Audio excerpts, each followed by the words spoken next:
Banyak orang tak menyangka aktivitas yang dianggap hobi ternyata bisa berujung masalah hukum. Kasus ini bermula dari penangkapan seorang warga yang memikat burung cendet di kawasan konservasi. Penegak hukum menyebut proses hukum dilakukan karena yang bersangkutan tercatat pernah terlibat perkara serupa sebelumnya. Kasus ini kemudian memicu perdebatan luas di tengah masyarakat. Di satu sisi, penegakan hukum dinilai perlu diterapkan tanpa pandang bulu. Aturan perlindungan satwa dibuat untuk menjaga keseimbangan alam dan mencegah kepunahan. Namun di sisi lain, tidak sedikit masyarakat merasa hukuman yang diterima pelaku tidak sebanding dengan perbuatannya. Perbandingan pun muncul. Banyak yang mempertanyakan, mengapa pelanggaran seperti memikat burung bisa berujung pidana? Sementara itu, kasus korupsi dengan kerugian besar sering dianggap mendapat hukuman yang lebih ringan. Perbandingan ini mencerminkan kekecewaan publik terhadap rasa keadilan. Meskipun secara hukum, kedua kasus tersebut berada dalam ranah yang berbeda. Hukum bekerja berdasarkan aturan yang tertulis, bukan berdasarkan besar kecilnya empati publik. Namun di titik inilah persoalan menjadi lebih kompleks. Di media sosial, tidak sedikit penghobi yang mengaku baru mengetahui bahwa burung yang selama ini mereka pelihara ternyata memiliki status perlindungan hukum.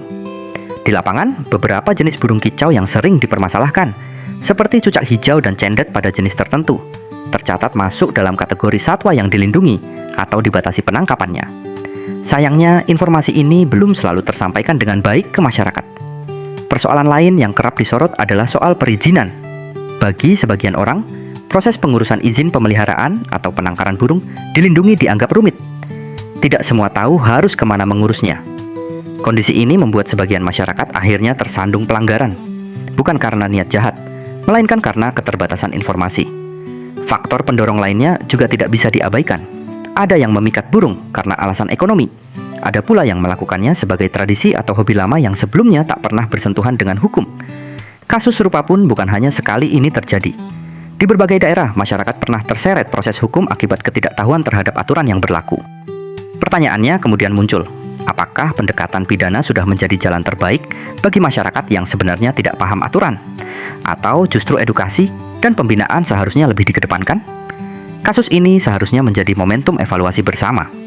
Perlindungan satwa memang penting, namun akan jauh lebih efektif jika dibarengi dengan sosialisasi yang jelas, akses perizinan yang transparan, dan pendekatan yang lebih manusiawi.